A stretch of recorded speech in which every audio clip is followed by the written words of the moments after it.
And we continue to track severe weather conditions tonight in our area. Right now, reports of downed trees and power lines have crews working tonight to clear any hazardous roadblocks in our area. Good evening and thanks for joining us on NBC 16 News at 5:30. I'm Stephanie Domerat. And I'm John Franke. We have team coverage for you tonight, but we want to start with our chief meteorologist, Chris Nation. Chris, it's been a constant day of precipitation, much of it ice. Just how much ice have we seen so far? Well, John, that's the magic question. Right now, we're at about 0.45 inches, and that is a key number because we start seeing tree branches snap at about 0.33, and most of the general normal power lines are rated to start breaking at about 0.5 because they actually don't want those lines getting more weight than that on them. It can be a very dangerous situation. So they're literally designed to start breaking away at about a ½ inch of ice, and that's about where we're closing in on now. For Eugene, Springfield, Cottage Grove to Corvallis, this is the most extreme danger zone. When you get south of Cottage Grove, it is all rain and has been rain. When you get north of about Salem, it quickly turns to snow, where they've seen more than an inch up in Portland. But for us, we're right between the two, so this rain just keeps freezing on contact. Now we've got a small craft advisory down to the south, not a major deal till about 10 p.m. tomorrow. For Eugene, Springfield, Cottage Grove, Corvallis, Newport, Florence, all the way up to Portland, out to Bend, winter storm warning is in play till 12 p.m. To the south for our friends in Coos Bay and North Bend, down to Medford, flood aerial watch because all you've seen is just normal rain. You haven't had to deal with the winter side of it, but a lot of rain has been moving into your tributaries and river systems. We've got a high wind warning east of that. And a couple people asked, Chris, how is this possible? Why is it that we're seeing snow to the north but only freezing rain here? It all has to do with the warm front. We're going to talk about that coming up. We're going to get down to at least 30 tonight, guys. We're only about 2 degrees away from that. Wouldn't be surprised if we get to 28. And every bit of this stuff on the ground is going to freeze just like the trees around it. Full forecast coming up. All right, thanks so much, Chris. We want to continue our team coverage tonight on this severe weather. Overall, the chance of snow is supposed to be lower tomorrow morning. But school districts across Lane County are anticipating delays and closures if the weather does worsen overnight. NBC 16's Ashley Force joins us live. Ashley got an inside look at how school districts make the decision of whether they should close for the day.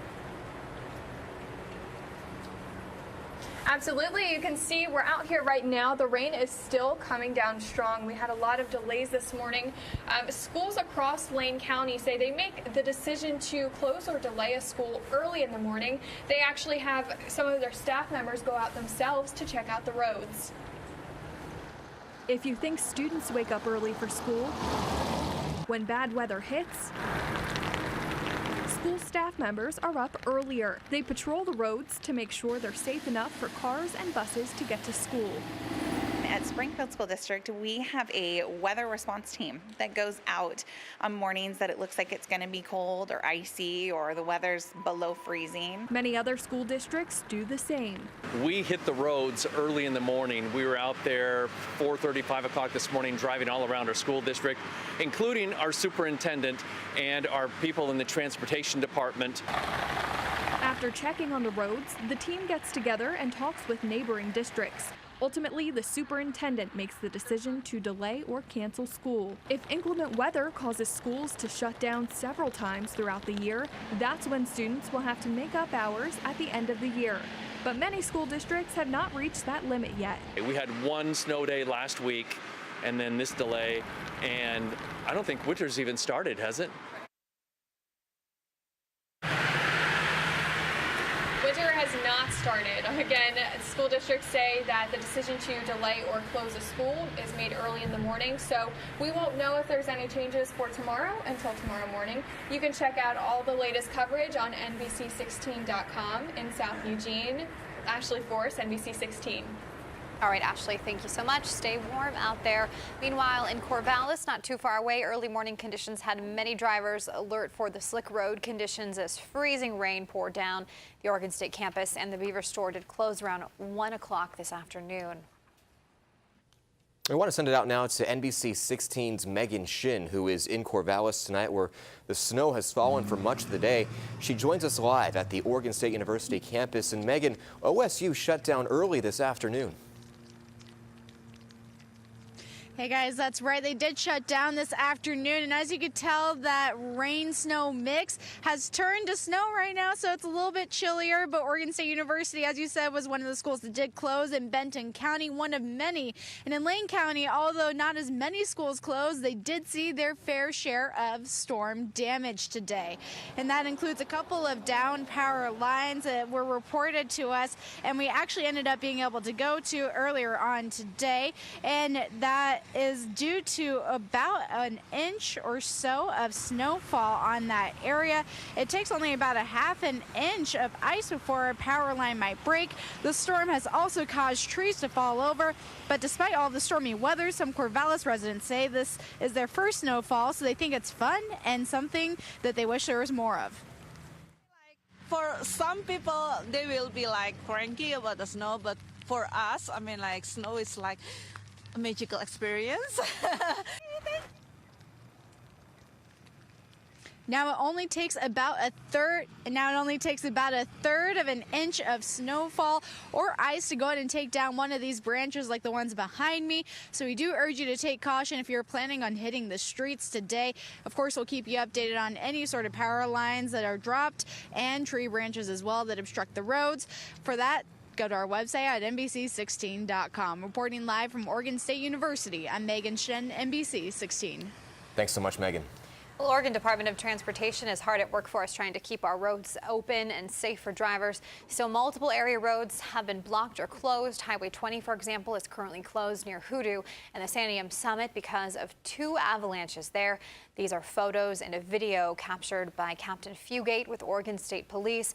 It happened around 2 o'clock this afternoon. There were several cars that were stuck in the avalanche, but thankfully no one was injured. There are also delays on Interstate 5 near exits for Highway 99 West and Highway 217.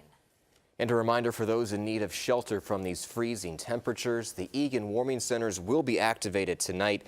The warming centers open when the nighttime temperature hits 30 degrees or below. They help Eugene's homeless find a warm place to stay at night. Meanwhile, the Lebanon warming shelter is also open tonight. Well, weather conditions are also affecting flights at the Eugene airport. Flights are being canceled or delayed. As always, a reminder to check your flight status before heading to the airport. And for continuing coverage of this winter weather, just go to NBC16.com for updates on school closures and road conditions. Of course, follow us on Facebook and Twitter for the most up-to-date updates. You can use the hashtag live on KMTR. Well, after weeks of meetings, city and county leaders have agreed on where to build their civic centers. NBC 16's Tom Adams has more on why they are both in favor of a land swap. County commissioners were the first to take action. The board voted unanimously to try to acquire the vacant City Hall lot from Eugene. That lot would be the exclusive home for a new county courthouse. Standalone on the City Hall lot actually offers the greatest ability to design security. Presiding Circuit Judge Karsten Rasmussen said quick action on a site is needed so that Lane County stays in line for state funding help to build the courthouse. 1, 2, 3, 4, 5. Then at Harris Hall, the city council went to work. They voted 5-3 to enter into negotiations with the county to buy the Butterfly lot and make it the home for a new city hall. Left out of consideration was the eWeb Center. Building our own building will give us more control over those costs than moving into a building and assuming whatever liabilities are there. I will sit here as long as it takes to argue the fact that the eWeb site is the wisest choice for our downtown. It's the least expensive. Other council members argue the eWeb option had higher costs up front, and moving there would be a signal that city government is abandoning downtown. Just when the downtown is getting turned around. While some other councilors push to delay a vote for more study. But at some point, even reasonable people need to say, okay, I have to now make a decision. And I think that's the place we're at now. In downtown Eugene, Tom Adams, NBC 16. Well, both groups said if a future court ruling interrupts the downtown land swap, they plan to build City Hall on the vacant City Hall lot and the courthouse on the Butterfly lot. Today's decision means county and city leaders voted down the idea of moving City Hall into the eWeb headquarters. Earlier this fall, eWeb General Manager Frank Lawson announced the decision to pull out of the building by the river and move all employees to their West Eugene location. The building is 28 years old, and the city estimates it would cost $48 million to repair and remodel. That does not include the price of the building itself. An EWEB spokesperson says they hope whoever buys the land keeps it open to the public. It's got this gorgeous atrium. It's a very inviting space. And like I said, it's a public asset, and we'd like to keep it that way if possible. EWEB board members will discuss the fate of the building sometime next month. And 'tis the season with more evidence that our viewers care about the community and those in need. Today, with the help of some very generous elves, over 50 bags of toys were dropped off for our inaugural toy drive. NBC 16's Megan Shin has the story. 4 trucks of Holland, a dozen bags in each, delivering bundles of toys for kids in Lane County. Each bag packed with unwrapped board games, Barbies, and big stuffed animals, ready to donate as part of our first holiday toy drive. This is just a true showing of the outpouring of the community, looking at helping out children in time of need. Our station's partnering with Les Schwab Tires to make sure no kid in Lane County goes without a toy this holiday season. We've brought in about 4 Les Schwab truckloads full of toys. Les Schwab store manager Jason Gale says, Makes us feel great. Reaching out and assisting the community in something like this makes us all just feel kind of warm inside. Toys will benefit the Bratton House in Springfield, Salvation Army, and the Relief Nursery. All of our families are living in some sort of crisis, and so just anything as small as a gift, a book, a new jacket really makes their holiday special. All gifts go to kids in need, ages 16 and under. It's a really inspiring reflection of our community's commitment to children. Smiles shine from cheek to cheek on faces of those giving back to the community. But it takes a community to make this Christmas magic happen. Still dig deep. We still got a couple weeks left to kind of have a final push. The toy drive ends on the 20th, so it's not too late to give back and help a kid have a happy holiday too. From Springfield, I'm Megan Shin, NBC 16. And we want to make sure every child in Lane County has a gift this holiday season. You can still drop off toys at any Les Schwab Tire store in Lane County. To find out how to donate, just go to our website, NBC16.com. And still ahead on NBC 16 News at 5:30, while we have yet to see any real snow in the Eugene-Springfield area. Further north, one town is soaking in the snowfall.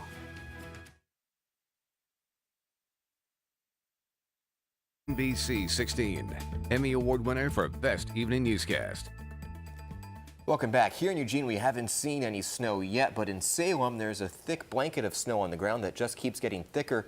It's creating some tough conditions for drivers, though. A lot of people are all over town enjoying the snow, though, despite some road delays. Traffic was backed up on city streets all day. Take a look at that, but it does make for some pretty scenery, especially around homes that are decorated for Christmas. Folks we spoke with say they're having fun with it. I'm enjoying the day off. My work closed because of the weather. So I actually traveled in from Lebanon up here for work. Now I'm kind of stuck at the moment. It brings out the spirit of people. Giving, caring, helping everybody, make sure everybody gets to what they need to get. Very nice. So the city has 7 snow plows, which are no doubt getting caught up in traffic as well. They also say several shelters are open around town for people to get warm. 2 of them will be open overnight. According to ODOT, if you're stuck driving in the snow, here are a few things to keep in mind. First, travel will be slow, so allow yourself extra time to get to your destination. Also, slow down when you're approaching off-ramps, bridges, and other spots where snow tends to linger. Cars and trucks take longer to stop in the snow, so allow extra stopping distance and watch out for bicycles and pedestrians.